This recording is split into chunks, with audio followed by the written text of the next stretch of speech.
All right, Haley, thank you for joining us. Congratulations on the win. Do you want to just get us started with how the team's feeling after this victory?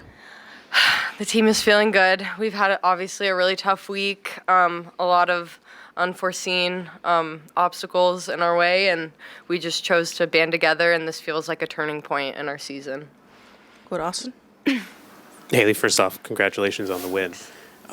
It seemed like the team kind of had a different mentality coming into this game. The pressing, the play in the midfield, just the overall feel seemed different. What changed from last couple games into this weekend? Yeah, I think especially against our previous opponent, we just gave them a little too much respect and we're a little too lax against Houston.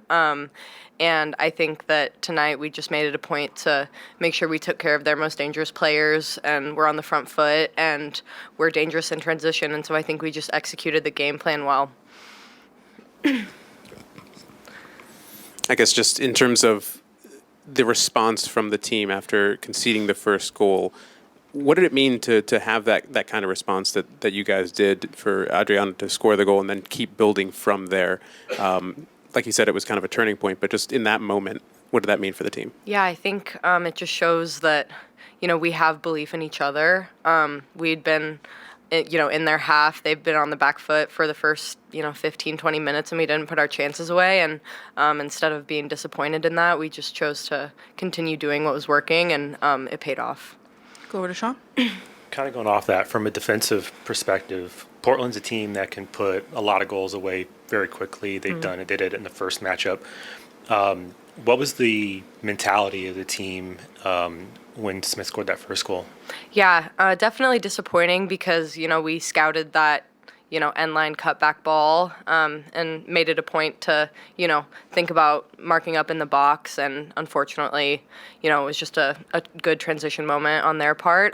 But we chose to, again, just put it behind us and do better next time. And again, just continue to put them on the back foot. And so we have to do less defending when we have the ball and when we're in their half. So, yeah, I think, again, just the continued belief in each other that we were going to get it done.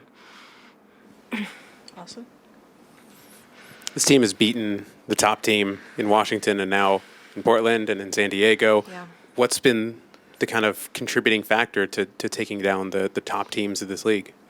Yeah, that's a good question. I mean, I think that, again, we have to stick to our principles and maybe sometimes, against opponents that are not, top teams, we think maybe we can get away with that a little bit just subconsciously. And again, it's just lessons that we're learning throughout the season. And so I think we go into these big games knowing that we have to be at our absolute best. And now as we continue on, we know that we have to do that every single game. Good, Austin. Austin's got one more. All right. Okay. Just in terms of your play individually, you started out on the fullback side, getting down the wings, and then as Celia came in, you shifted into the middle. Just in terms of your versatility as a player, that you're not foreign to these kind of roles, but just in terms of the overall balance of the team, being able to just shift to different positions and having a lot of players that are able to do that as well. What does that mean to the team where, you can go all over the pitch and not have any real drop-off? Yeah. I don't know. I just think we have a lot of players that are willing to do whatever it takes to make this team successful. Again, just a lot of buy-in from a lot of different people and coaches that are willing to develop us in all areas, not just areas, specific to our one position. And so, again, I just am so proud of this group and what we did tonight.